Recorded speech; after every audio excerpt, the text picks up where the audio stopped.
So let's talk about 2024. I can't believe it's already 2024. I feel like this year, I just like last week got used to writing 2023, and now it's already 2024. Even my 13-year-old, oh, she's 14. Oh my God, she's 14. See, I don't even remember how old she is anymore. Even my 14-year-old says, it's all going by so fast, Mom. I'm like, you can't say that. You're too young to say that. All right, so here's the overview of what we're going to talk about today. I'm going to give you, first of all, some contemplations for the year.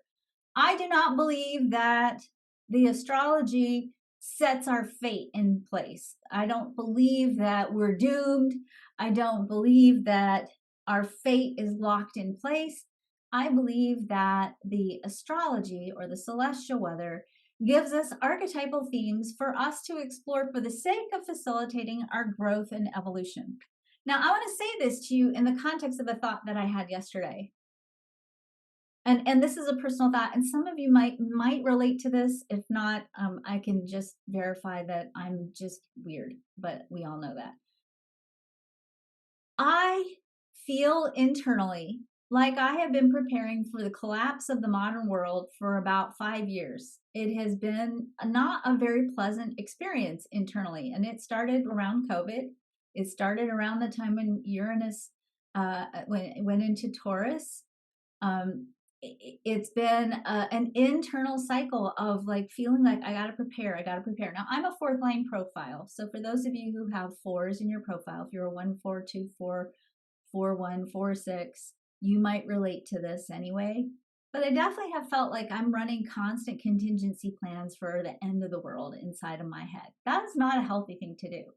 Um, and I started to think about how interesting is it that even in our awakened community, oftentimes we're preparing for the shift, and the shift doesn't always mean something fun, right? It doesn't mean, oh, we are peacefully and easily constructing an alternative reality that's rooted in equitability and justice and peace and sustainability, right? It means we're going to be the ones that survive, right? We have kind of that mindset. And so I want to invite you as we start talking about our contemplations for the year to really think about what if there is no end of the world, but rather a rebuilding of the world that's happening quietly? What if we're already part of a very elegant and joyful and easy and abundant and just and sustainable revolution? And that rather than taking everything down to the bare bones in this cataclysmic apocalyptic way that we love to talk about in the media and in entertainment for some reason, because why is that fun? I don't know. But what if instead we just start building something better? What if we just continue to quietly construct something better? And certainly, I would say that the energy of 2024 gives us a lot of possibility to really, really get ourselves radically disentangled from any collective narrative that keeps us small, that keeps us afraid, that keeps us playing in a less than game, that keeps us measuring our value externally rather than internally. What if we use the energies of this year to catalyze the construction of something better? There's certainly a lot of possibility this year for that to happen. After we explore the contemplations for the year, I'm going to go through the themes of the 4 quarters just to remind you that what's happening when we step into the new human design year, which by the way doesn't actually start until January 21, 22. That as we step into this new year, we're actually stepping into a new 1 year long creative cycle. So I'm going to break the quarters of the creative cycle down for you so that you can understand where and how to tailor your creativity and your intentions around these really important, really powerful 4 quarters. Then I'm going to give you a mantra for 2024. And that mantra is you could take that with you. We're going to make sure that you get access to the slides that I share with you today. So you'll have an opportunity as we go through this material to look at the slides in greater detail later. And then we're going to, of course, look a little bit at how do the planetary transits impact your personal chart. And I'm just going to give you some ways that you can look at the transits and explore how that might impact your actual chart. And then we'll look at some of the bigger 2024 global themes. We'll look at some of the slower moving planets and their transits and what that means for the global themes of the year. So as you can see, we got a lot of ground to cover. So as I said, get yourself comfortable. You need to hug your existential crisis Bob, get him handy. If you need some water or juice or whatever, relax and take some time and take some notes, and let's get going with the 2024 themes. So our contemplations for the year, these are questions that I will encourage you. Actually, I'll share you. I printed them up. I have them right here because they're on my desk. I'm looking at them every day because these are contemplations I encourage you to think about over the arc of the entire year, because these are going to help you really get the most out of the growth that's available for you this year. The first question for the year is, how can I stay more aligned and deeply connected to my authentic self? I can't tell you, especially in the first half of the year, how essential this question, this exploration is. You need to be, especially as we walk into this new year, really exploring who is the you that's creating your life. And if your life isn't reflecting back to you what you really want to be experiencing, then I want to encourage you to really get in there and dig deep into that story and explore, how do you need to rewrite your personal narrative so that you are being more deeply and consistently connected to your authentic self.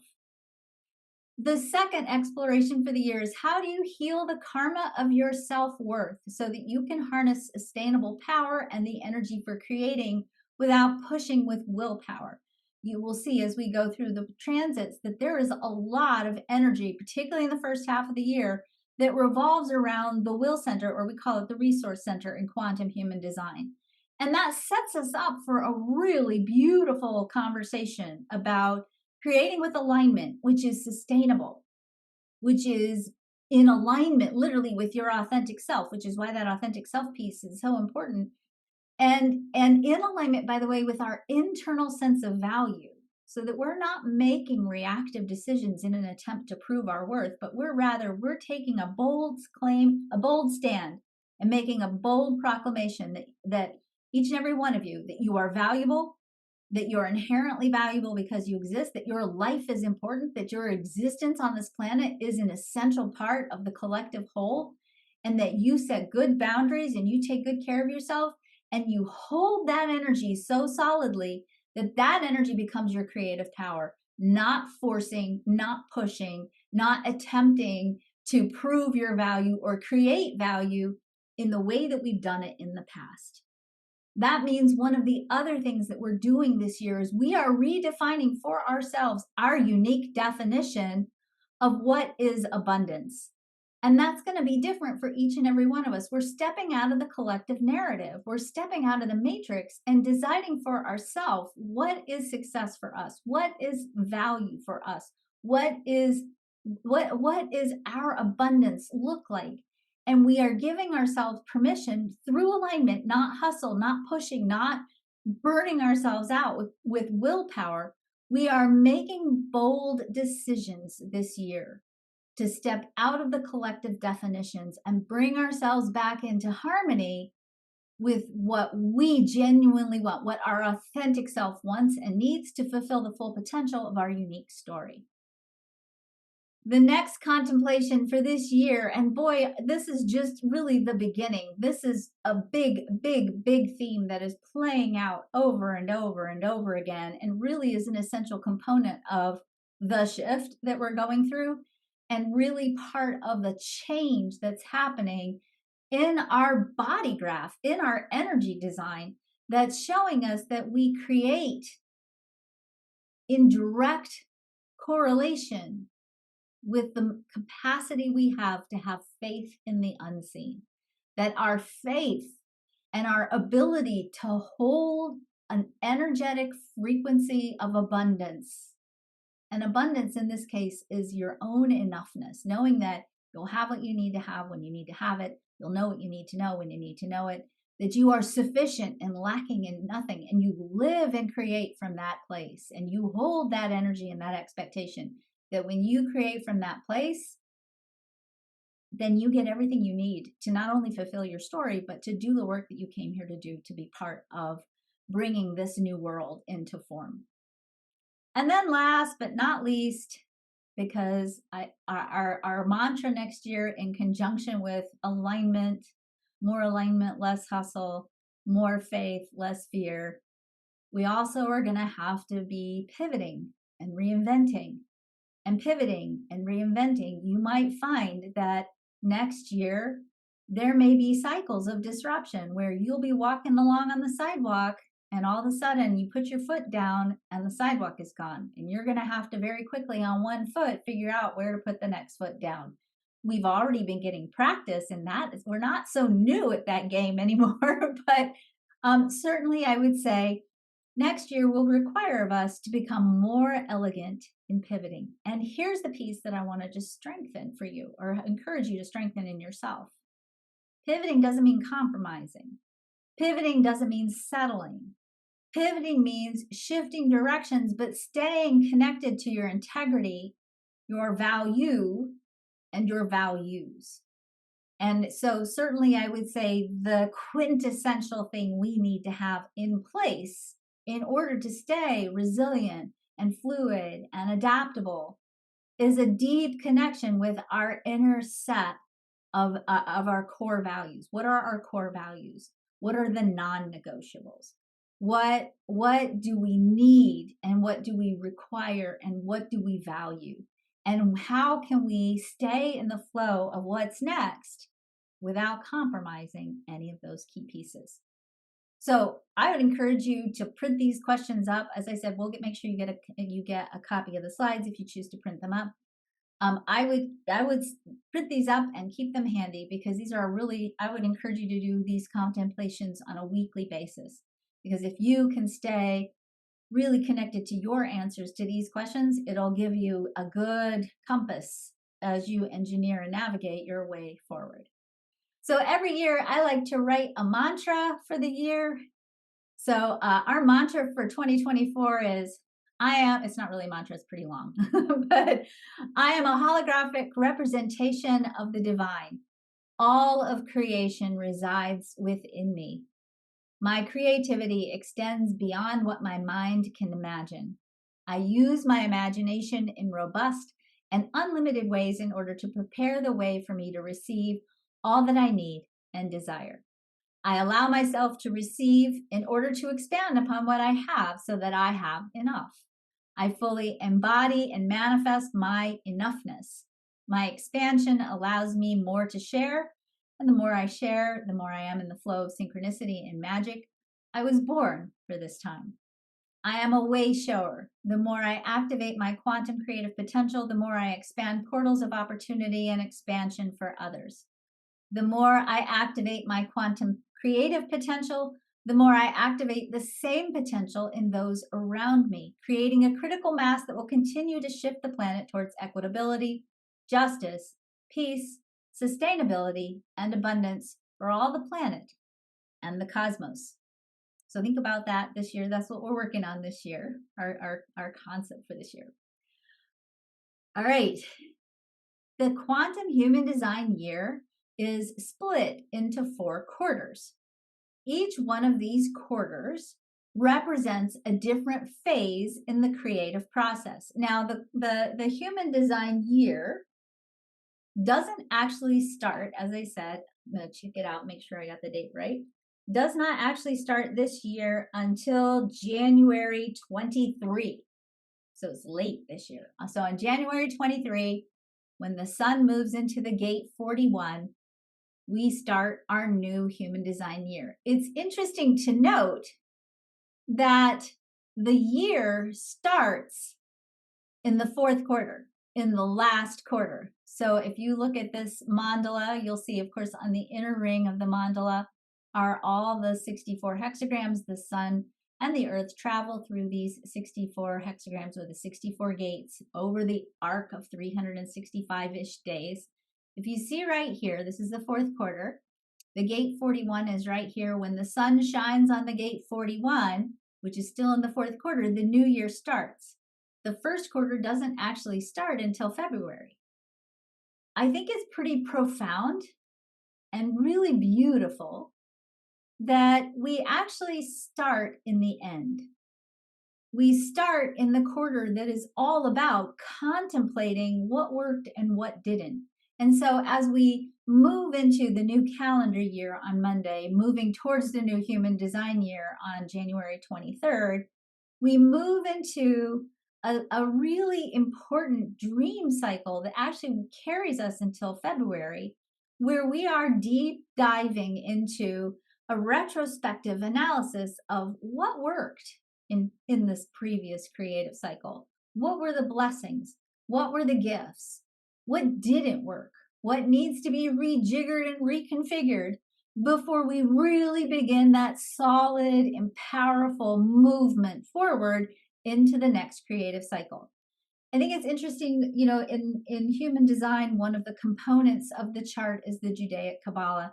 In Judaism, night start at nighttime, sundown actually begins the next day. So the day in Judaism starts with sunset. So when the sun goes down, the new day begins in darkness, and sunrise actually happens kind of in the middle of the day.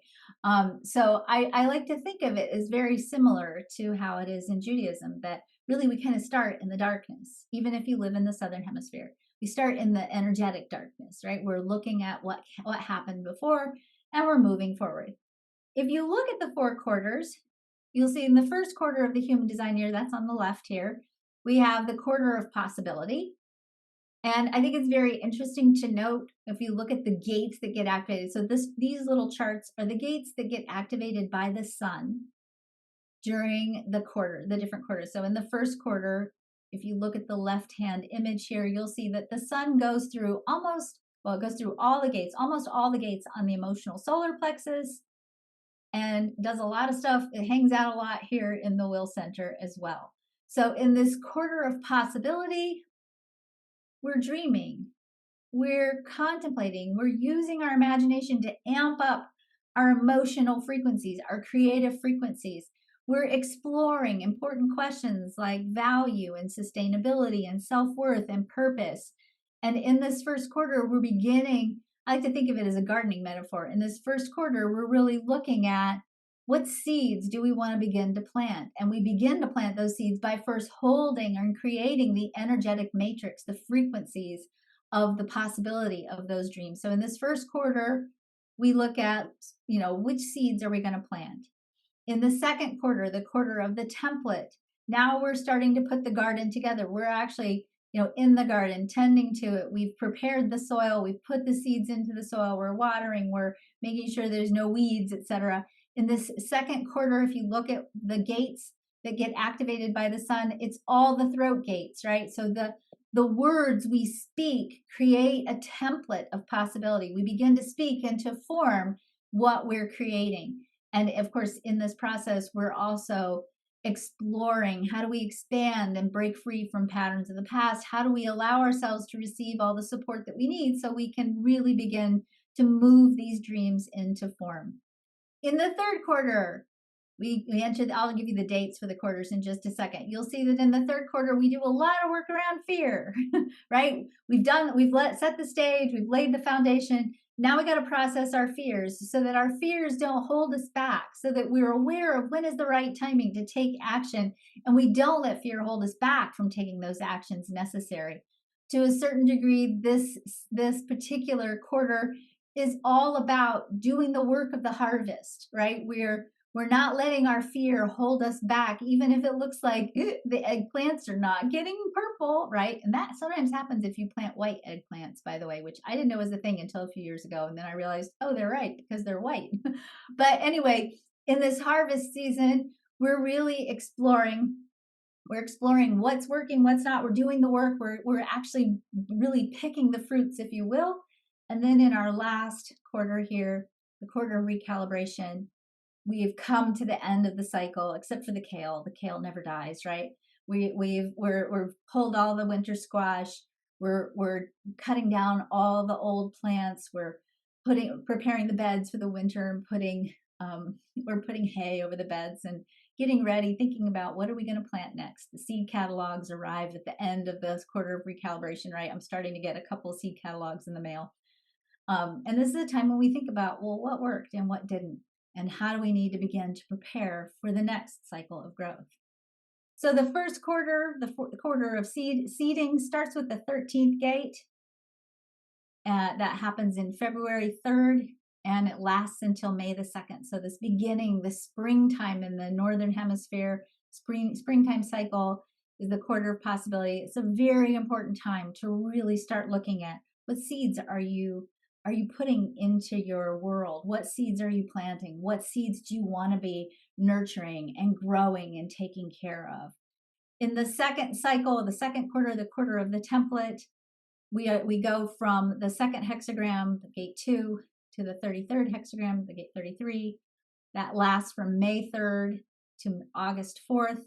In this second quarter, we are again speaking, we're using the power of our language and the power of our actions to go beyond just seed planting. Now we're doing the work, right? We're writing the books, we're building the websites, we're going out and looking for the new job. We're doing all the things that we need to do to really begin to be ready for the harvest, to bear, to really start calling in the fruits of our labors.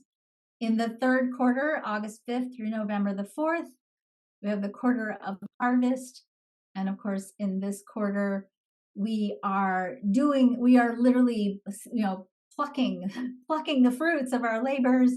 And most importantly, we're really looking at where is fear potentially holding us back, and how might fear be causing us to miss the cues and the clues around right timing and the right timing for actions. So last but not least, into our fourth quarter, November 5 to February 2nd, 2025, we then do the work of getting ready for the next cycle, looking at what's working and what didn't. Of course, this is where we are right now. As we, always say, don't start the new year. Don't start the new year on the new calendar year, because it's the worst time to start the new year. We start the new year on the cross of tension, with the 38 and the 39 being highlighted by the sun. And it is a time when we can feel really provoked. And that's an important provocation. And if we don't recognize that we're being provoked for a reason, and I like to think of it as sort of, when you go to the allergist and you get allergy testing done, right? They provoke a reaction, right? They're provoking a reaction, and that lets you know where is there perhaps a bug in the immune system, right? And we know from your reaction whether this is something you need to treat, try to strengthen your immune response, right? And so when we get provoked, it's a good test. It shows us what we need to do. So expect in the next couple of weeks to be provoked. It's a time when the energies for the next couple of weeks are kind of dodgy. They're not the best energies for starting a new year. And so I would certainly say, as we move into the new calendar year, use the next couple of weeks to really look at where is your external world getting under your skin? Where are you getting bugged and provoked and challenged? Because those challenges are really actually showing you what do you need to be working on in order to make sure that the story you're telling about who you are matches what you're trying to create. Because if you're trying to create something and your personal narrative doesn't fit, like if you're trying to create money, for example, but your sense of self-worth and value doesn't match the amount of money you're trying to create, your story is what's creating, not your intention. And so I really want to encourage you, particularly in the next couple of weeks, as we come to the end of the fourth quarter of this creative cycle, that you use this time to really do a systematic exploration of your chart and your story and the potential of your story, and make sure that the story you're telling yourself and the world about who you are and how you are matches what you're going to create in this next cycle. Okay, good. I think it's interesting to note that each quarter starts with the energy for direction. So for those of you who are cross of the Sphinx, it starts on the cross of the Sphinx as a direction-giving cross. We have cycles of experimentation in each one of the creative cycles. We have cycles of tweaking inside each of the creative quarters. We always have the incarnation cross of the vessel of love in the middle of each quarter, because that cross has 4 variations. So in the middle of each creative cycle, we get an opportunity to recalibrate and make sure that what we're creating is in alignment with our self-love, our love for humanity, that we're taking good care of our bodies, we're in alignment with our higher purpose. And of course, it follows with more experimentation, more tweaking, and finally, more direction. So we go through that whole arc of that creative cycle, and then we come into the new quarter and we get to continue to adjust our direction so that we're in a constant responsive dance with that feedback loop that is the universe. So we are co-creating with the quantum field. You can align or resist. I definitely just cannot stress strongly enough that this year, both alignment and resistance will create instant results. So really, do your inner work, because the more you have faith, the more you're telling a story that matches what you're intending, the more you're working on healing the karma of your self-worth, the more you know your value and your values, and you live and create in alignment with your value and your values, the more you will create synchronicity and magic, frankly. And of course, the more you resist, that resistance will show up instantly as well, which is good because that gives us instant feedback, right? So we are learning to reduce our reactivity this year and become more deliberate. We're learning to decrease, oh my God, do we need this or what? Our propensity for extremes. I mean, there's definitely been a lot of symptoms of rapid growth happening in the cosmos in the last few years. If you have felt discouraged by divisiveness in the government or everywhere on social media, if you've been discouraged by what seems like extreme points of view, part of those extreme points of view, orthodoxy and conservatism, and the other extreme, which I don't even know if there's a word for it anymore, that these extremes are actually symptoms of growth. And so it's really important that we not react on a daily basis to what feels like extremism. That doesn't mean don't talk about bad things that are happening and don't point it out and don't continue to work towards alignment and justice and equitability and abundance for everyone. But it means don't take the extreme positions that you're seeing too personally. This is a dying gasp of the end of many, many systems. We're in a cycle where many systems are coming to an end because we've outgrown them. It's not because the systems are necessarily inherently bad. We've outgrown them. They don't fit the new consciousness. And so they have to come apart. And when things come apart, when you come to the end of a system cycle, system growth cycle, and things come apart, there's always going to be a group of people that are going to be extreme in their response. Usually it's because they want to go back to how things used to be. It's a grief cycle in a lot of ways. And if we put all of our energy trying to convince people who aren't ready to move forward that they should calm down and move forward, we're wasting our energy instead of putting our energy towards building something better. We can very quietly and very beautifully keep creating what we know we need to be creating, and trust that if we build it and we demonstrate how it works by embodying it with integrity and authenticity, that eventually the people will calm down and they'll quietly come along. So don't let yourself get too rattled by extreme positions. Those extreme positions are a dying gasp of the old. We are learning, as I said this year, to use alignment versus willpower. We cannot push and hustle anymore. It does not yield the results. We have been pushing and pushing and pushing. And certainly, I would say that one of the biggest things we got from, especially the COVID cycle, which, it's interesting to note that all pandemics, according to Ra, start with the sun in the gate 44. That would put the pandemic starting around November 2018. I think that's right. Yeah, November 2018. And that means that, all pandemics have a function, a very interesting function. And the purpose of a pandemic, if you look at the energy of it, and by the way, can I just say, as I say this, I'm not in any way wanting to be lighthearted or in any way ignore the pain and the loss and the fear and the stress of the pandemic. So as I say this, I'm not saying this flippantly. And I think it's interesting to note that the pandemic brought us a cycle of learning about our value and what is truly valuable. And there were a lot of really big themes that were accentuated by the pandemic that really forced us to have to start looking. We're not done looking, but to start looking at our patterns and to start exploring whether our patterns are creating in alignment with our values. And we are still very much in this process of looking at what patterns might be holding us back from creating what we want. And if we are overriding those patterns, if we're pushing against those patterns and continuing to stay stuck in those patterns, then we're going to have to use a lot of will to get out of them. So that we're still in a deep cycle of needing to heal our integrity. And again, that part of that is healing our self-worth. This becomes really important, especially as I said, in the first half of this year, because the nodes in the first half of this year, which are the themes that set the plot outline, if you will, for the story we're living in, the nodes are all about the gates of the will center. And so our big overarching storyline is this deep exploration on a personal and a collective level of value, values, what is valuable, willpower versus alignment.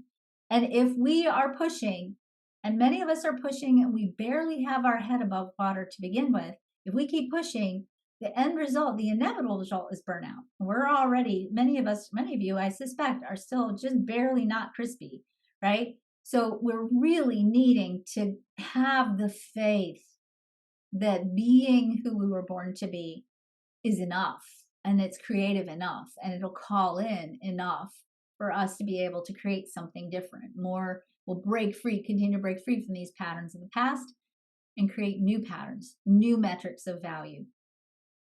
All right, so let's talk about how do transits affect your chart, because as I go through in the next cycles, I'm going to go through planetary movements and gates and what to expect with these big planetary shifts and gates. I want you to look at these in the context of your own personal chart.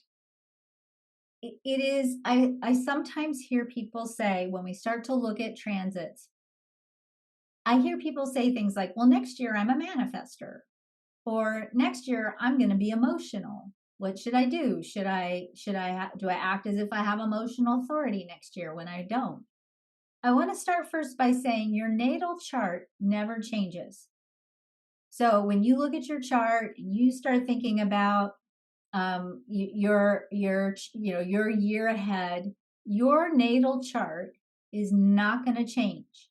So even if you get a major transit that gives you definition in a place that you don't normally have, you don't have that definition. But I do think it's important to note that you'll get a flavor of having that definition. You'll sense it and you'll feel it. So I'm going to break it down just because I know some of you may be more new to human design, and I want to break it down just in really simple terms. So if this is a review for you, enjoy it. If you're like, I already know this, go get some coffee. But I want to break this down because it's really important for you to understand so you can get the most out of looking at how do the transits affect my chart. So there are two important things that you need to concepts in a human design chart that I want you to remember. The first concept is that anything that's white in your chart, not colored in, is called open or undefined. So anything that you have white in your chart is open and undefined. Anything that's open and undefined is where you take energy in from the world around you. So you take energy in and you amplify it. You feel it in a big way, but you're not designed to hold on to that energy. It's not yours to hold on to. It's not yours to identify with. It's a way where you can use that openness ultimately to understand yourself and others around you. So wherever you have openness, if there is a transit that lands on a part of your chart that's open, you might feel that transit more than other people. So let's say, like, for example, right now, this is the gate 36 here, if you can see my cursor. Neptune has been sitting on this gate 36 for a long time. And If you have this gate open, you might have been feeling this gate 36 for the last couple of years. Now, that's a good, cool energy. It's an energy that's all about breaking free from patterns of the past, a big theme that we've been playing with a lot in many areas of the transits right now. But with Neptune sitting here, some of you may have felt more emotional than you normally have for the last couple of years. Anything that's colored in on the chart is what we call defined. That's an energy that is sourced from within you. So when you have this energy and it's sourced within you, that's an energy that when you have a transit on it, it might not impact you that deeply because you already have that energy filled in from yourself, but you might notice it in other people. Okay. So you might notice it with other, that other people are grappling with the themes in the transits around you, even though you might not feel it as much. Now, as I said, the transits are going to bring you personal themes, especially if you have something open in your chart. And of course, they bring us global themes in general. There are a couple of ways for you to find out what's transiting. So there are slower moving planets. We're going to talk about those today. There are planets that move more quickly, like the sun and the earth and the moon and Mercury and Venus and Mars. Those planets move relatively quickly. And you might want to look at where are those planets moving and how might those be impacting your chart. So I'm putting this here for you. These are a couple of resources for you to look at. If you go to geneticmatrix.com, and again, don't kill yourself writing this down. We'll give you the slides so you can look this up. If you select Foundation Transit in the drop-down menu to display your natal chart and the current transit. So in other words, you run a chart. At the top, there's a little tab that says Foundation Transit, and it has a drop-down menu. And if you put plus current transits, it'll show you what the current transits are. Also, if you go to geneticmatrix.com, on their homepage is a chart that shows you what's transiting right now. The Human Design app also has the transits, and bodygraphchart.com has a free chart system that you can use to run your own chart and can show you the transits. Now, I'm going to show you what I use. I am not a digital girl, even though I play one on TV. I'm a big fan of using just a physical ephemeris. This is the 2024 Pocket Ephemeris. It has in it, it's just a spreadsheet that shows you where are all the planets and what is the moon doing at any given point in time. You can order these. They're not very expensive. If you go to humandesignSystem.com and go, if you look at I think it's ephemerides is the tab. You hit the tab ephemerides and you can buy those there. Search around, you'll find them. But I usually order about 3 or 4 of these at the beginning of the year. I keep them in my purse because I lose them all the time. But these are really handy, quick reference guide. If you start to feel funky or people are acting weird, you can go look it up and see that it's in the transits. So, all right, so let's look at how does the transits affect your chart. So let's say this is your chart on the left. This is a natal chart on the left. On the right, you have what's called a just now chart. This is all the transits happening. This is not a current just now chart. This is a chart that was run a while ago. But if you go to, say, Genetic Matrix, on the homepage of Genetic Matrix, there will be a chart that looks like the one on the right-hand side, this one here. And it's showing you where the planets are right now. The sun is in the 5, the earth is in the 35, the north node is in the 42, south node in the 32, moon is in the 32. Oop, there's a little bit of a conjunction there. Mercury's in the 58, Venus in the 28, Mars in the 9, Jupiter in the 27, Saturn in the 55. They're still there. Uranus in the 23, Neptune in the 36, and Pluto in the 60. Okay, so all of that's in a chart. This is your natal chart. Now, here's what you can, just want to show you this. You can do this manually. So the first thing you could just do is start to look at what's in this transit chart that you don't have in your natal chart. Okay, so you might see, oh, well, I already have the gate 5, right? The sun is in the 5. I already have the 5 in my natal chart. That's probably not going to impact me that deeply, but it might impact the people in my life significantly. All of a sudden, the people in my life might be thinking about creating new patterns and habits. What new habits do we need to have, honey? How about we start getting up at 5 o'clock and having coffee and watching the sunrise together, right? So that might be a conversation your partner might have if he does not have the 5 defined in his chart, right? If you have the 35, again, this person also has the 35 in their chart. So they're not going to get impacted by that much. If we put these two charts together, which you can do, the genetic matrix will give you the ability to do that. So if you go to the chart with the drop-down menu and you add the current transit, it'll give you a chart that looks kind of like this. You can start to see that in this case, this is a projector on the left, right? This is the transits on the right. That if you put the two charts together, this person's going to experience, they're not going to become splenic, right? They're not going to become splenic, but they're going to experience the flavor of splenic definition, which means they might find that all of a sudden their intuition and their instincts are not working the way that they normally work. That there's a little difference in how they're experiencing the energy. They might feel that they have energy that they don't. I'll tell you that when Ra first started teaching human design after his experience with the voice, Ra had the gate 15 defined. There was a transit that brought the 5 in, a long-term transit that brought the 5 in. So for several years, this channel 15-5 was in his field. They didn't change his chart, but he had the flavor of it. And so it defined, because anytime you have, let me back up for a second here, you guys. Anytime you have one gate, like here we have one gate hanging, and then you encounter the other gate, that other gate is called an electromagnetic. What happens is in the energy of the relationship, it will define both centers on either end of what's called this channel. So here you see the spleen is open on this chart.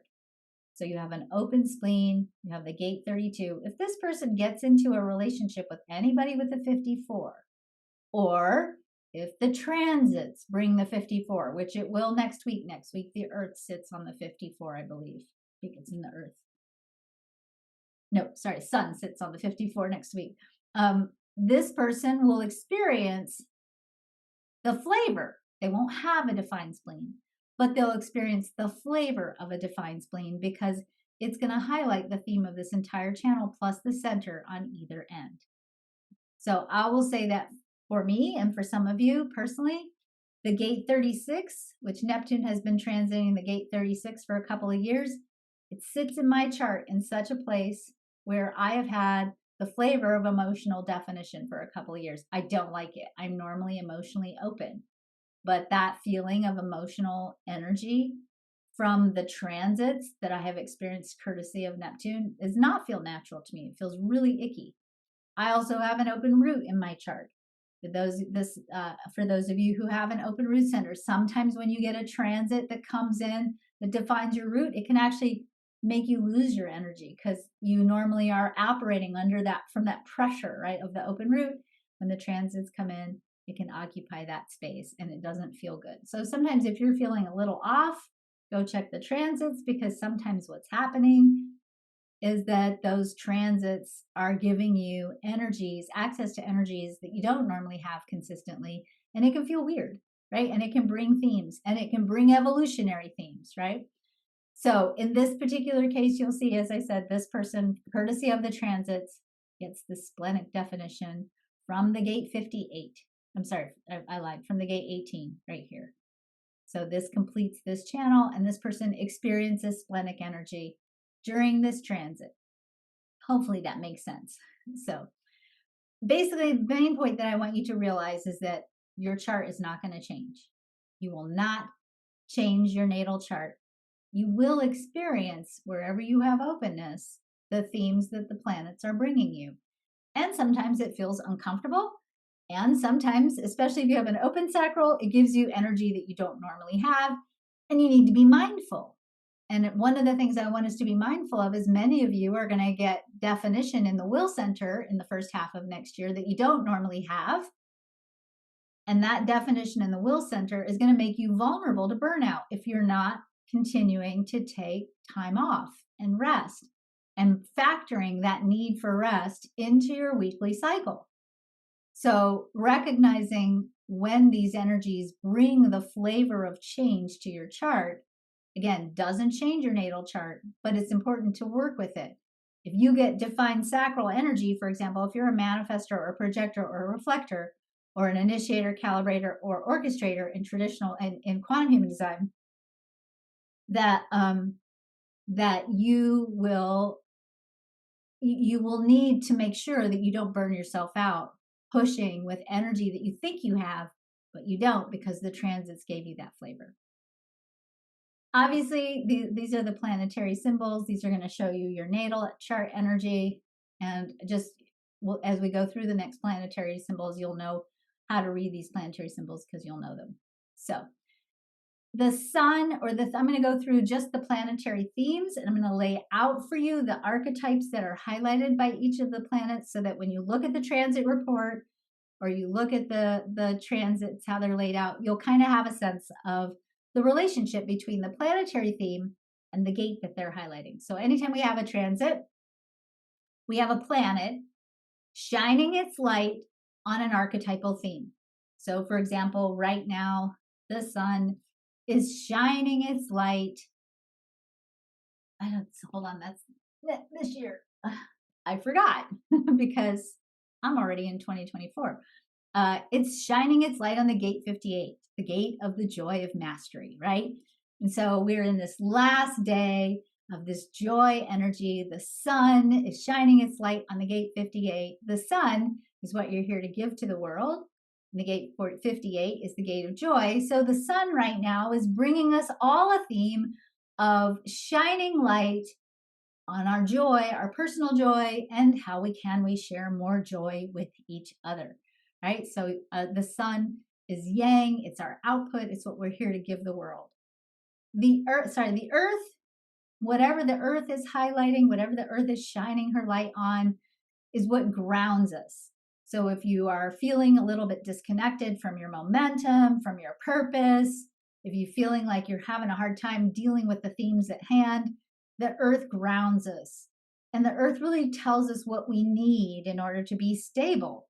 So oftentimes the earth is going to give us really important information to stabilize ourselves if we're going through a big cycle of transformation and change. So right now, the earth is highlighting the gate 52. The gate 52 is a gate of convergence. It's an energy that brings stillness and quiet. If you've seen the memes about people being lost and full of cheese on the days between Christmas and New Year's, has nothing to do with the calendar. It has nothing to do with cheese and everything to do with the fact that we have this energy of stillness that happens every year between Christmas and New Year's. It's a still time. It's a quiet time. It's a silent time, right? All is calm. All is bright because 52, the earth is highlighting the gate 52. So there's definitely an energy of anticipation and stillness and contemplation always in the week between Christmas and the calendar New Year.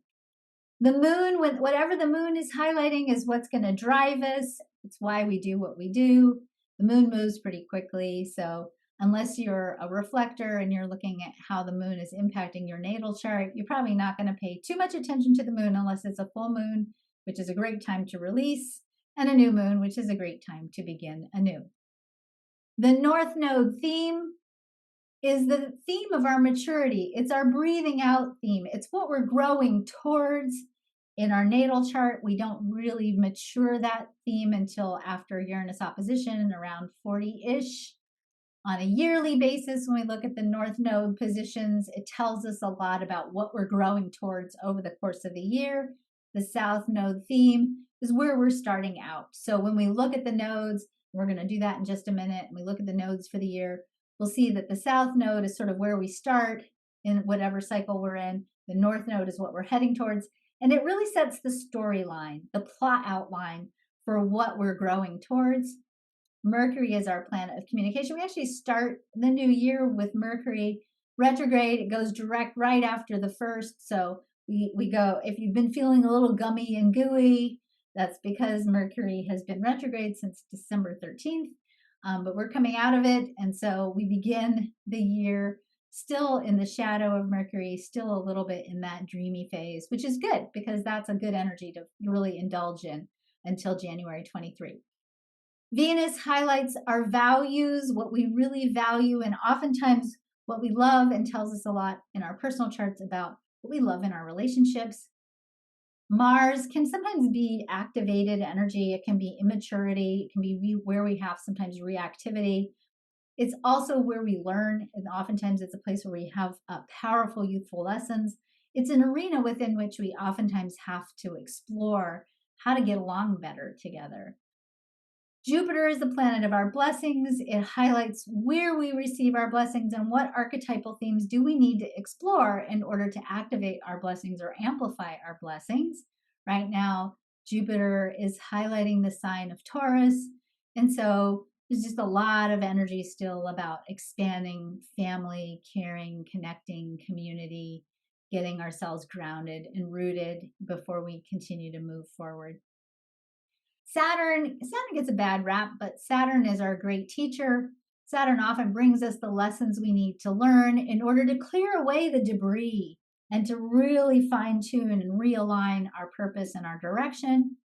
Saturn and Jupiter play together, by the way, very nicely. Saturn kind of brings the lesson, Jupiter brings the blessings. Once you complete the lesson, if you don't do the lesson, Jupiter doesn't bring the blessings, just saying. So you got to do both. You got to do the lesson, and then you got to reap the rewards. Hold on, I'm pushing too many buttons. Uranus is a really can be a very big generational planet, brings big generational themes. It is oftentimes a planet that brings unexpected cataclysmic events that push us towards our growth and expansion. Right now, Uranus is still highlighting Taurus, which is really bringing us this big focus on systems coming apart, particularly systems that are about finances and community and support. And I think it's interesting to note the last time Uranus was in Taurus was at the end of World War, or mid World War II to end of World War II. And so a lot of the events that we are seeing right now really mirror what happened during that time. And so it's a really interesting time historically to evaluate, because thematically some of what we're doing and working through is very similar to that time. Neptune often highlights our spiritual themes. Right now, Neptune has been sitting on the gate 36 for the last couple of years. It moves in April of this year. Woo, I'm so excited. I can't wait.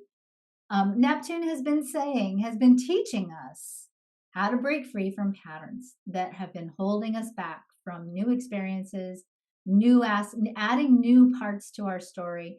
Neptune has really been supporting us in creating miracles in our lives. But in the shadow, Neptune creates chaos in the gate 36. And so it has felt a little bit mushy and unexpected and chaotic.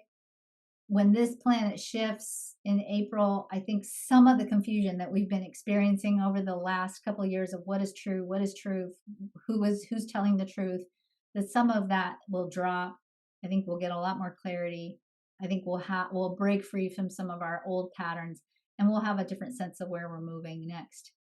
Pluto is where we expand and grow. It's also, again, a generational planet.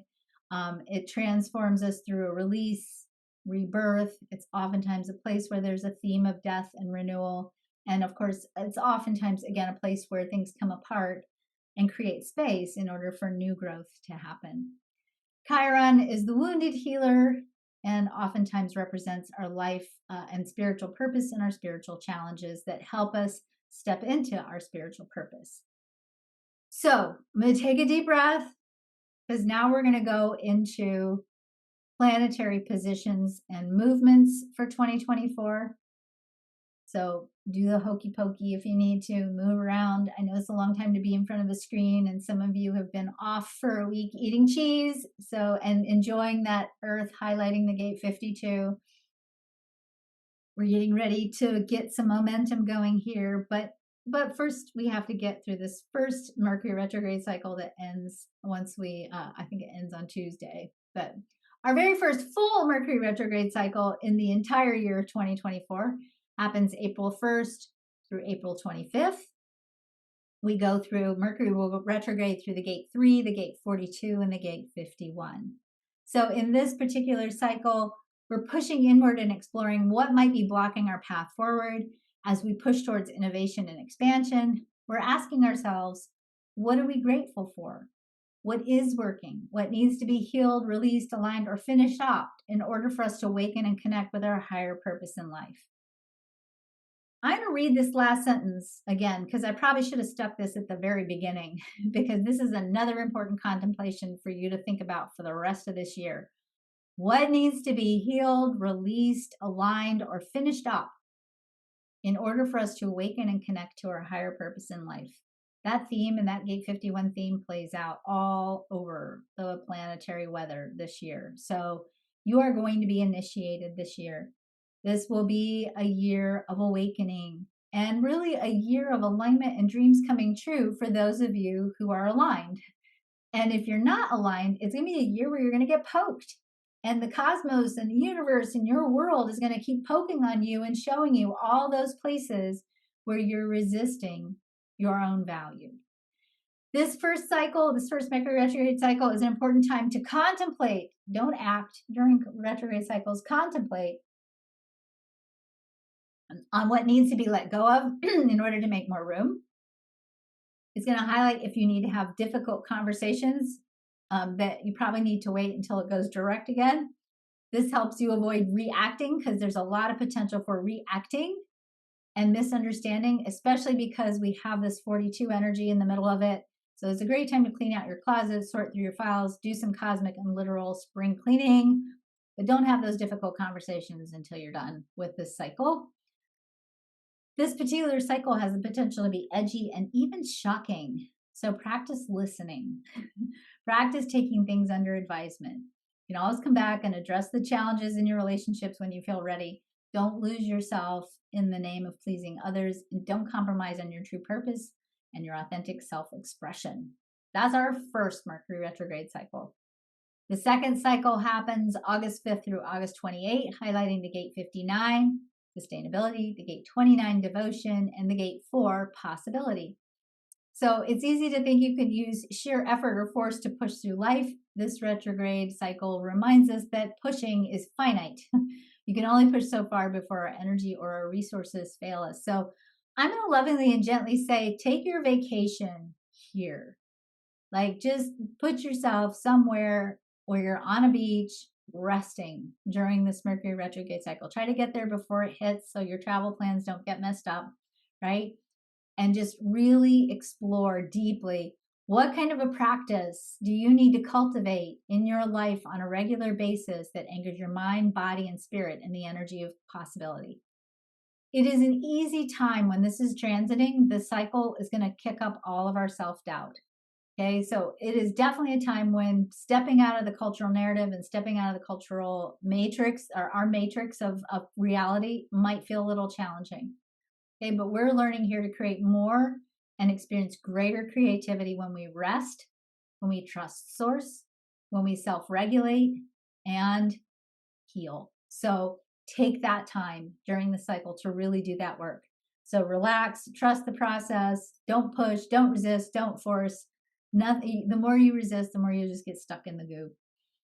The third and final Mercury retrograde cycle of 2024 happens November 26th through December 15th. It highlights the gate 26, the gate 5, and the gate 9. This retrograde cycle reminds us that we create more expansion and resources when we choose in integrity with our self-worth.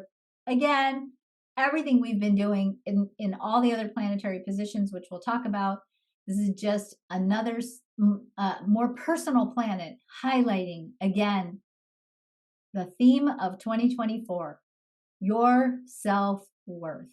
How do you heal the karma of your self-worth? How do you bring yourself into integrity with your value?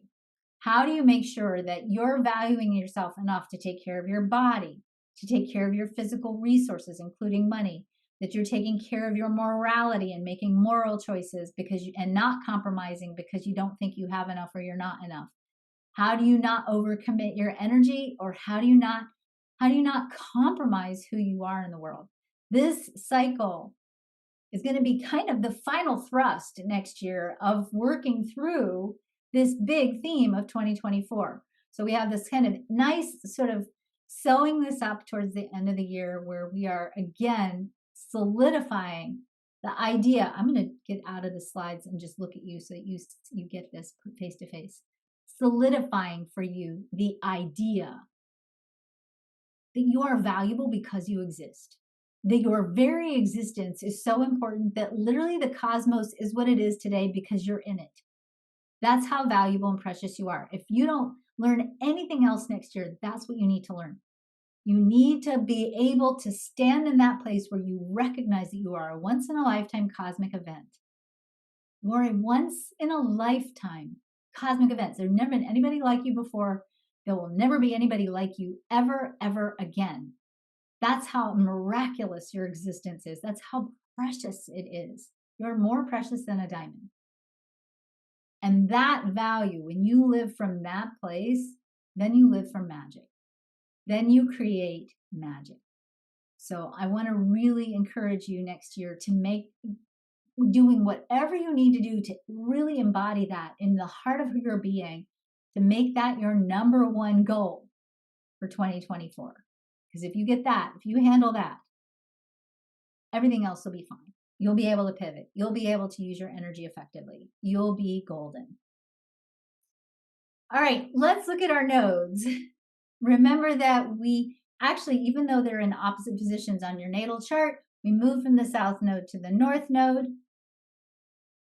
Our south node is in the gate 57, starts in the gate 57. I'm not going to read the dates. You'll have these on the chart. Then we move to the gate 48, the gate 18, and the gate 46. I want to just point out that the first three gates in this sequence are splenic gates. So we have this grounding that has the potential to create fear. So we are still starting off with the shadow, potential shadow of fear, and then moving into embodiment, meaning we stop being afraid and we embody possibility. Our north node theme goes from the gate 51 to the 21, skips over to the 17, a splenic gate, and then, I'm sorry, not a splenic gate, it's a head gate, a possibility-oriented gate. Sorry, it's always paired with the 18. So it's up in the head. And ends with the gate 25, back in the will, back in the pointing towards the will center in the G. So we have this, we've got three centers that we're looking at in a little bit with the head. We've got G, a little bit of G, a lot of will, and spleen. So we are definitely looking at this long-term arc over the course of the year, this plot outline of dealing with our own fear of not being enough, dealing with our own fear of not knowing enough, dealing with our own fear of not being capable enough, dealing with our fear of the future, and not letting our fear hold us back from stepping into our value. And that means we might have to confront this year those places where we are afraid to be who we know we are because we think, well, if I am who I am, I won't be loved. Or if I am who I am, I won't be valued. That's a lie. That is a straight up lie. And don't lie to yourself about that. And your spleen is going to make you want to lie to yourself about that, because this is our lesson here right now. Our lesson next year is to not let your fear of losing your value, your fear of not being valued, your fear of not being loved, your fear of not being successful, not being abundant, whatever, to not let your fear stop you from being relentlessly authentic. That's our challenge for next year. That's it. You don't have to watch the rest of this program. You could go home now. You probably are home now, but that's it. If you get that handled, you're golden. The bottom line here, the nodes are laying out a soul curriculum of helping us learn to trust the wisdom of our heart and to draw our energy from the spark that is ignited by our alignment versus harnessing our willpower and continuing to improve by cultivating a consistent practice that supports strengthening our creative skills. So we are really like, this is a big, big lesson for next year. And I think it's going to be really fun. It's definitely going to be challenging. It's definitely going to make you, force you to have to go deep, deep, deep. Okay. But that depth that you reach this year of continuing to step out of the matrix and own your value will have payoffs for decades to come. Okay, we're also learning to manage our response to fear, to stay out of reactivity and old patterns so that we can move forward with faith and confidence.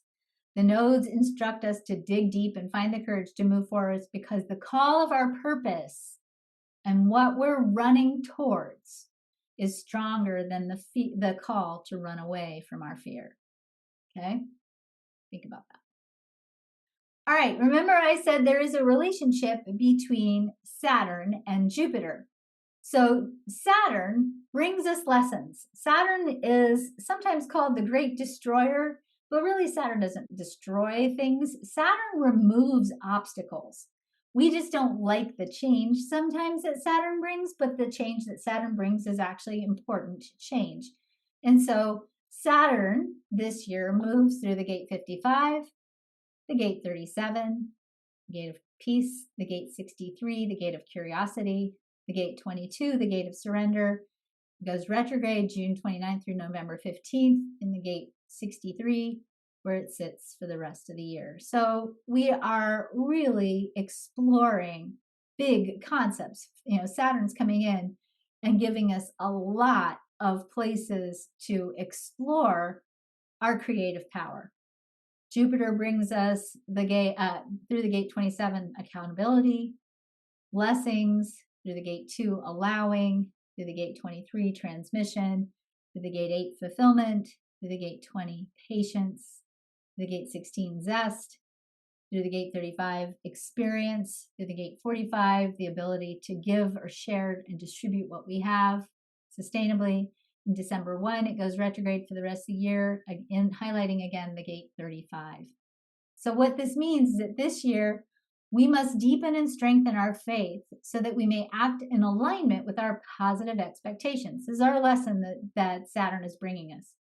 It's crucial if we're going to stay aligned with sufficiency, peace, and possibility. In other words, if you start to get scared and you start to slide into lack, there's not going to be enough. I'm not enough. There's not enough, right?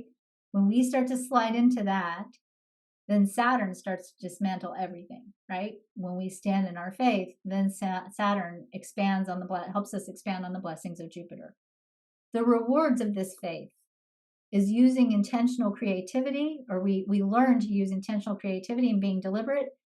And when we do that, we are in sync with right timing, and we have access to the energy necessary to take aligned action when the timing is right, which dramatically improves our productivity and our abundance. So in other words, again, the theme here is don't push. Don't push, because pushing doesn't work. Pushing depletes. Instead, deepen your faith. We are being called by the planets next year to be wildly optimistic. And the more we can have a positive expectation that everything is going to be okay, the better we are, the better we do. Now, Saturn will take a little foray through Pisces. It'll eventually settle there, but forgive me. Saturn has been in Pisces from March 7th, 2023 until February 13 in 2026. We have been looking at a theme of Saturn and Aquarius. We have technology, internet, society, friends, companies, government, lies, and truth has been big upfront and forefront. When Saturn moves into Pisces, I think this is a typo on this slide, sorry. When Saturn moves into Pisces, the last time Saturn was in Pisces was in January 25, 1995. So think back to what was happening then. I was having a lot of babies in those days. It brings a theme of intoxication, addiction, intuition, compassion, dream work, empathy, imagination, poetry, mysticism, kindness, open-mindedness, artistry, adaptability, and the ability to pivot. So I definitely want to say there's a theme here as Saturn moves into Pisces. This theme is all about detoxing Okay, we are really weaning ourselves off of what does not support our sustainability and our evolution on a personal and a collective level. I really think that when we start looking at the theme of faith, that part of what is being called forth with this energy is we're being asked, we're being invited to have the faith that if we do the right thing, we won't lose out. We won't be the only good guy in the neighborhood and everybody else is going to be bad and skeezy and steal and take from us. It's inviting us to drop our defensive positions, to trust that if we do the right thing, if we wean ourselves off of what does not support our sustainability and evolution, it will be okay. And we need to do this through moving this. Oftentimes, we got to move the survival mode stuff out of our body next year. We got to do dancing, movement, soft movement, dream quests, listening and reconnecting with our inner voice, cultivating our creativity and our imagination. This is a really dreamy energy, but we have to be really careful because the same energy can create delusion. We don't need any more of this, religious fanaticism and reactivity because of blurred perceptions.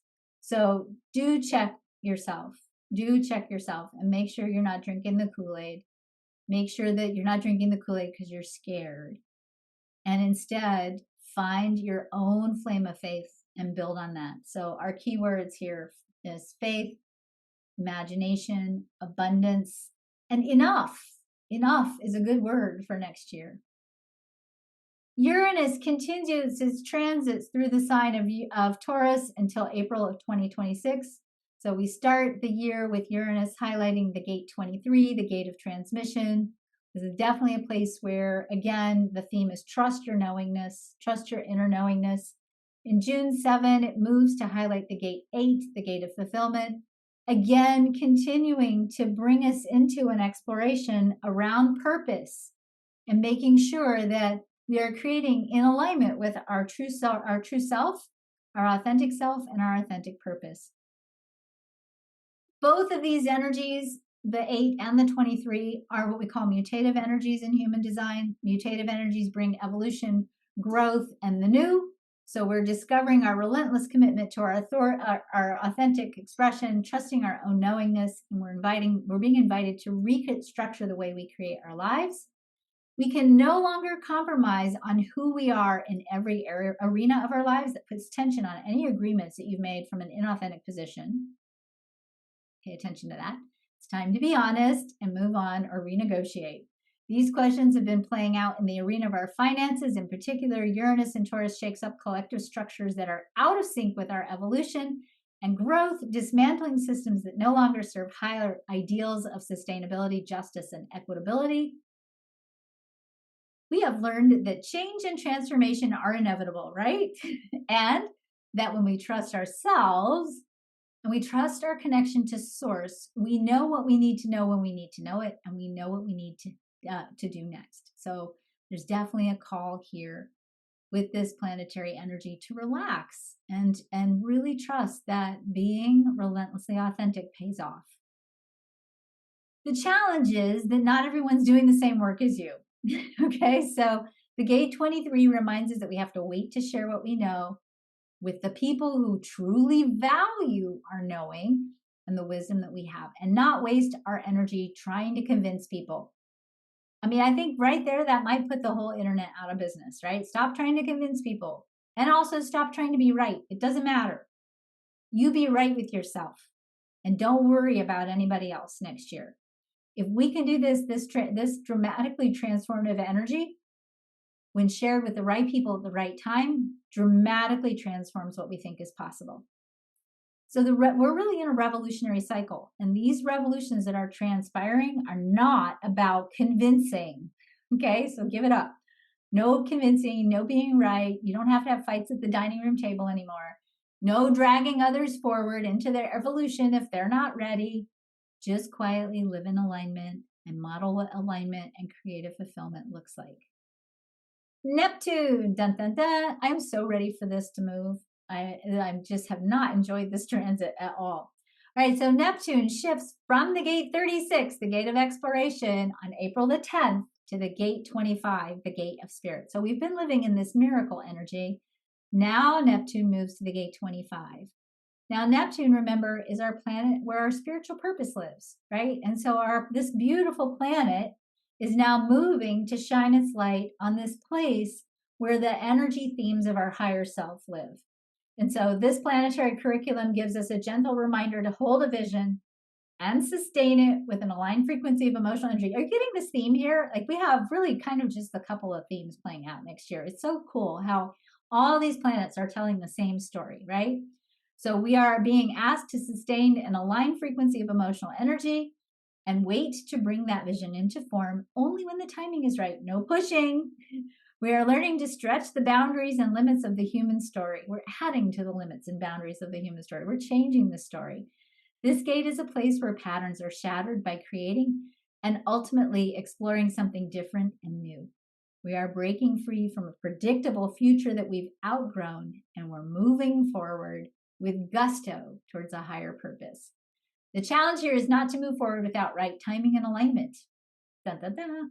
This is emotional energy. That's the gate 36, and it's often hard to see the truth about what is actually being shattered. Without awareness, this gate can bring chaos, but chaos is often the precursor to things being reorganized and ultimately transformed. So when Neptune moves to this gate 25 in April, the gate of spirit invites us to trust the process and to continue to commit to our higher purpose and our higher vision. So it's really good to remember that when things seem confusing or hard to understand, Neptune promises clarity when we let go and connect to source. It's not for us to figure out. It's about recognizing that if things seem confusing, we need to stop. Stop everything. If you get confused this year, stop everything. Go sit down. Go meditate or connect. Or if you don't sit, if you walk, if you hang out with your dogs, whatever you do to get connected to your heart, get connected to your heart, and the answers will reveal themselves. We are part of a bigger picture unfolding, even if it feels chaotic in the moment. And it will. I can promise you that. We're realigning towards something that better represents the fulfillment of a new human story. Pluto, dun dun dun. Pluto continues to sit on this gate 60. So here's the thing. This gate 60 pushes in the chart towards the theme of innovation.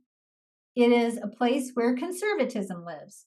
In the shadow of this energy, people hold on, right? They don't want to evolve. They don't want to move forward. They want to go back to how things used to be. Oh my God, have we not seen this everywhere on the planet in the last year, especially, right? People want things to go back to how they used to be. But we can't go back. You can't go back. And so, again, recognize that the desire that people have to go back is the dying gasp of evolution. It's the dying gasp of a system coming apart. So don't let the conservatism scare you if it scares you, all right? The high expression of this energy is gratitude. So you cannot innovate. You can't create change if you're throwing the whole thing out with the baby. If you're throwing out, what's the expression? If you're throwing out the baby with the bathwater, you can't make change, right? If you're starting over from scratch and you're not bringing in what you know already works, you're basically living in an experiment. And that's not innovation. Innovation is building upon what you know already works. And so this energy is inviting us to take stock of what works, what's working, and to focus on it, to put energy towards it, to be grateful for it. Because when we focus on what is working, then it grows, and then we innovate. We take what we know already works and we build upon it. So we can't innovate, though, if we don't know what's true and what is truth. So we have to bring the people who resist forward with ease. We can't fight other people because it's just a waste of energy. So we are being invited by Pluto to explore the big picture and to cultivate a state of wonder and transcendence. And we have to find the blessings in the pain in order to cultivate the true solutions. Okay, so again, this is in the root center. This is an energy that influences timing. If you're sitting around hating on everything, that's the shadow of the 60, right? If you're sitting around hating on everything, you're actually slowing everything down, because the universe doesn't bring you what you hate unless you're focusing on it. And then you're stuck in it because you're getting up every morning and focusing on, I hate my life. And so the universe is like, well, you're putting all this energy here. You must like it. Here, have some more, right? When we focus with gratitude on what is working, we actually expedite and shift the timeline. It's one of the key energies in the chart that give us influence over timing. So if you want things to change and you want to speed it up, find the things that are working and point your energy in that direction. Give that energy, give that, whatever that situation is, give it energy, give it heart with focused energy, i.e., gratitude. Chiron highlights the gate 51, starts with the gate 51. On May the 2nd, it shifts to the gate 42. You may have seen the gate 51 and the gate 42 playing out a lot over these over these last, looking at all of the overview of the transits. The gate 51 is the gate of initiation, new things, cataclysmic new beginnings. The gate 42 is finishing up old things. So we have this contrast all year long with these two gates of new things finishing off old things, new things finishing off old things. So the Chiron mirrors the themes of our nodes. Our nodes also highlight similar themes. So this really just continues to bring us this theme that it's time to bring old ideas and outworn patterns to an end. That's that gate 42. In order to begin anew, we have to create room for the new. And that means we got to let go of the old. And when we let go, we make room for more. So really not a year to hold on too tightly.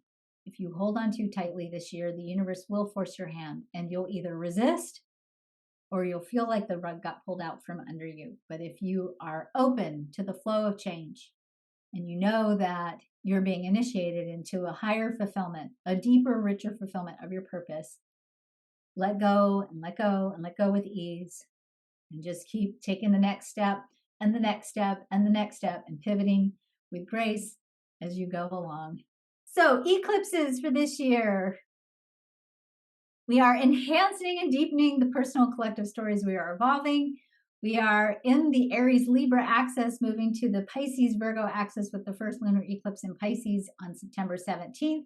So we're in the Aries Libra axis that invites us into an inner dialogue that encourages us to be surprised, relentlessly authentic, and even youthful or bold with our actions. Aries can be immature and headstrong and often needs to be tempered by the quest for balance, which is highlighted by Libra. Again, we're asking ourselves, courtesy of the eclipse season, how can we be honest about who we are, what we need, and diplomatic about how we get our needs met? We are exploring our needs and wants in any place where we perceive ourselves lacking and learning how to get these needs met in a sustainable, peaceful, and equitable way. In September, we get our first eclipse on the Pisces Virgo axis, where we are exploring improvement versus our discontent, kind of like the gate 60, right?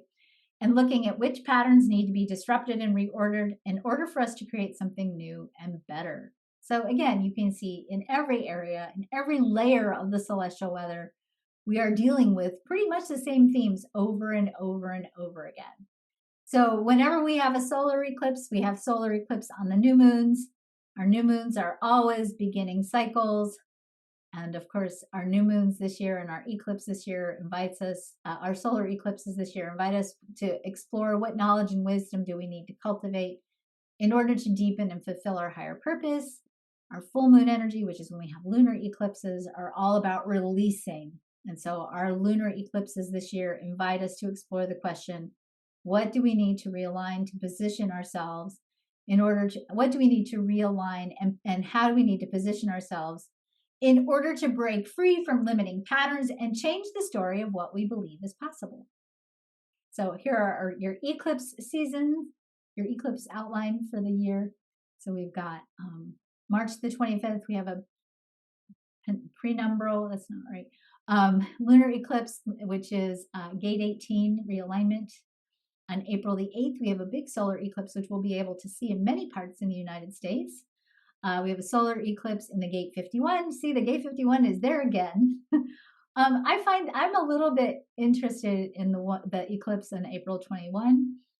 You know, of course, a solar eclipse is always an amplifier and an initiator. We have an amplifying, initiating energy on the gate 51.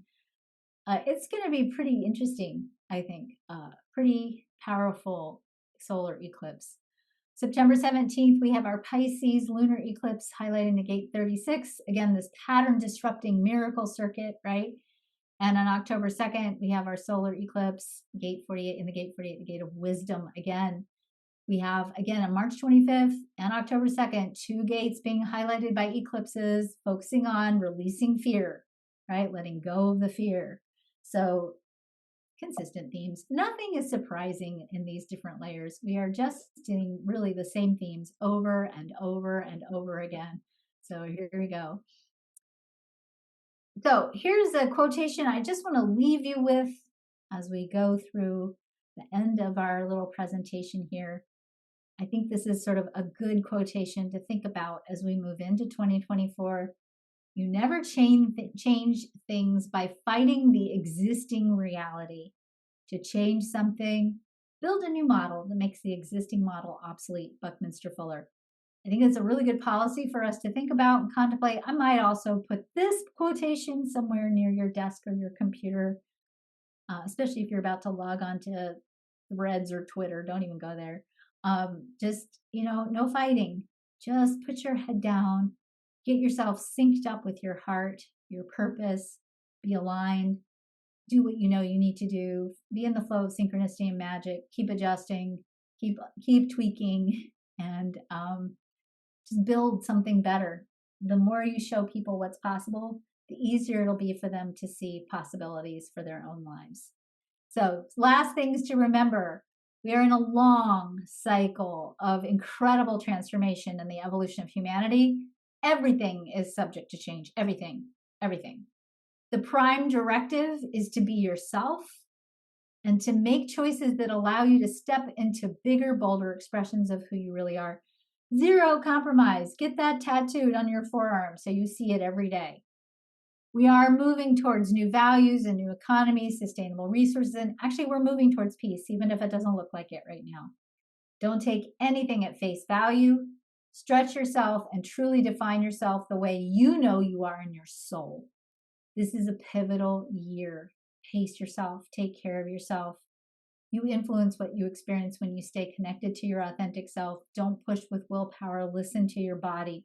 There is no shame in rest. In fact, rest is essential. So, really look at your energy and acknowledge where you are. Sometimes the things that deplete us are mysterious. We've had just been through a huge major solar flare cycles. There's actually research that shows that many of us get exhausted during big solar cycles. So if your body is tired, even if your brain is like, well, there's no reason for you to be tired, don't listen to your brain, listen to your body. The planets are teaching you to use your mind to stimulate your emotions with the power of your imagination. Okay, so be creative this year and really take care of your creativity the same way you take care of your body. I would encourage you to really cultivate a creative practice. Use your mind for expansion, not contraction. You always deserve more. Trust yourself in what feels true. Be patient, clear old trauma, and cultivate faith. 2 steps forward and 1 step back is still 1 step forward. You'll experience a much better year when you surrender. Okay, so just 1 step at a time. So here's some essential things that you can use to help you prepare for this upcoming year. If you have not seen, I'll show you in full screen in just a minute. If you have not seen the 2024 Quantum Human Design Evolution Guide, I'll just stop sharing. Every year I publish a book that goes through the Sun-Earth transits. This year we've added Mercury retrograde cycles. We've got the eclipse cycles in here. This is just a weekly guide to walk you through 2024 and how you can really use the transits to make the most of your year. If you have not seen or used our Quantum Human Design activation cards, this is actually a set of cards that you can use lots of different ways. I actually pull a card every morning and just use it as a contemplation. It has a nice little guidebook that outlines all the quantum human design gates. And if you have not seen the Encyclopedia of Quantum Human Design, also a really nice resource. It's a full color professional resource for anybody who wants to go deeper in the quantum human design language. I also have something I want to share with you. I kind of have a New Year's gift, if you want to say that, for you. So you may or may not know that we have an online human design membership community. In this membership community, we have weekly coaching. We have a whole host of programs and trainings to help you really interpret your own personal chart. You get to meet with me once a week live on a call where you can ask any question you want about your chart. We do focused classes. So we've been doing in the last couple of months, we've done classes in there about human design and money, human design and relationships. We look at your life purpose and how to find your life purpose in the chart. It's an incredible community. It's rich. It's full of like-minded people. We have a thriving, I've said the word community again, but we have a thriving community where people really connect with each other. If you are new to human design and you want to learn more about your chart, or if you are living your design, but you want to be in a community of people and go deeper in really exploring how to live true to your design, to live true to that authentic self that's so important in 2024, I really want to encourage you to check out our membership. We have an entire curriculum that we go through that walks you through all the parts of the chart. We talk about quantum human design. We talk about traditional human design. We're going to be talking about human design and healing. We're going to be talking about all kinds of stuff in the next few months in there. I want to invite you to join the membership, and I'm going to give you a free trial membership. I'm giving you a free trial membership because I believe in that membership community so much. It is such an incredible value. Teresa Miller is in there, who is our director of the program. She does all kinds of creative activities with you all. It's just, I think some of you have posted even in the chat that it's just an incredibly powerful opportunity. So I want you to get the most out of 2024. So join the membership. You get a 1 month free trial in the membership. While you're in there, you can get a PDF version of the 2024 evolution guide. You can go through the expedition program and really go deep into looking at your chart. Obviously, we will meet not next week because it's a holiday on Monday, but the following week you'll have a live coaching session with me. I'm in there every week. We do all kinds of stuff online in our private community. So join our membership. Get your year started off right. Really go check it out. You have nothing to lose. Just go check it out and explore the resources in there. I don't know, Anne, when the next expedition starts, but it'll probably start sometime. Probably, I'm guessing mid-January we'll start the next expedition. So get in there, go check it out. No, you have nothing to lose. Just start the year off deeply aligned with the magnificence that is you. All right. So, okay, I have to check my slides and make sure I finished everything I was going to say. Da-da-da. Okay, yeah, so we have a private community for connection. I said it already. You get a weekly energy forecast. So once a week, you get a video from me. It's usually about 10 minutes long. Sometimes I'm in my bathrobe, kidding.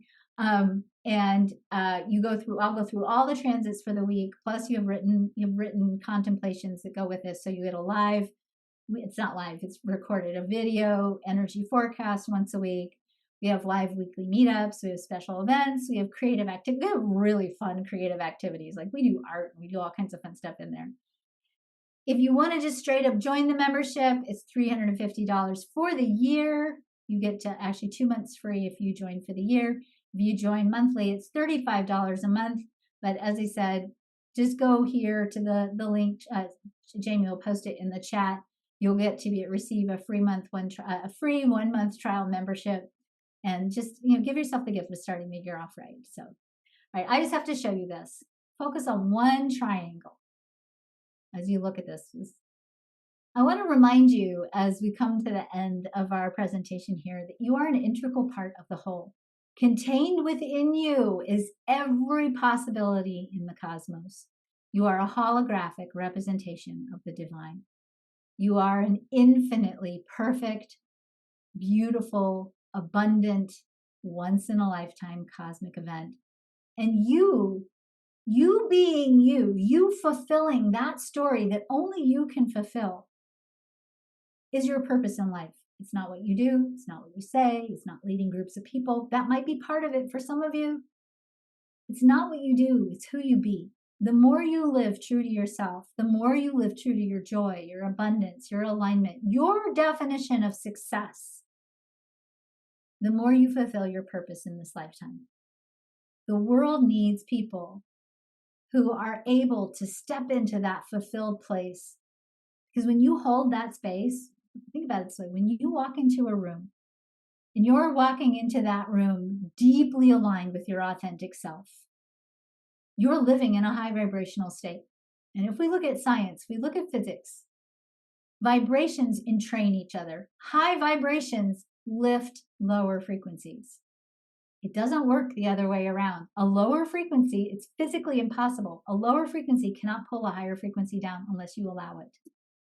So if you embody that space, that high vibe space, and that space, that energy comes from being yourself, being true to who you are. When you live in that space, you regulate the room, you influence the room, and you create an opening for everyone else around you to do the same in their own way.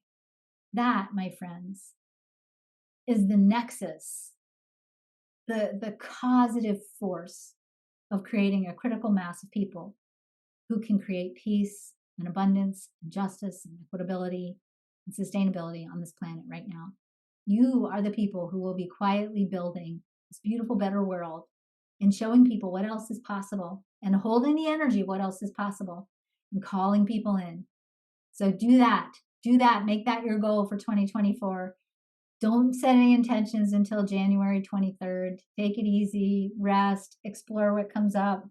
Take good care of yourselves. Gear up for an amazing and wild year. Hold on to your values. Hold on to your hats. It's going to be okay. And don't worry, existential crisis Bob's gotcha. Thank you all for joining me. I look forward to seeing you all in the membership. And take good care of yourselves. Have a great, happy new year.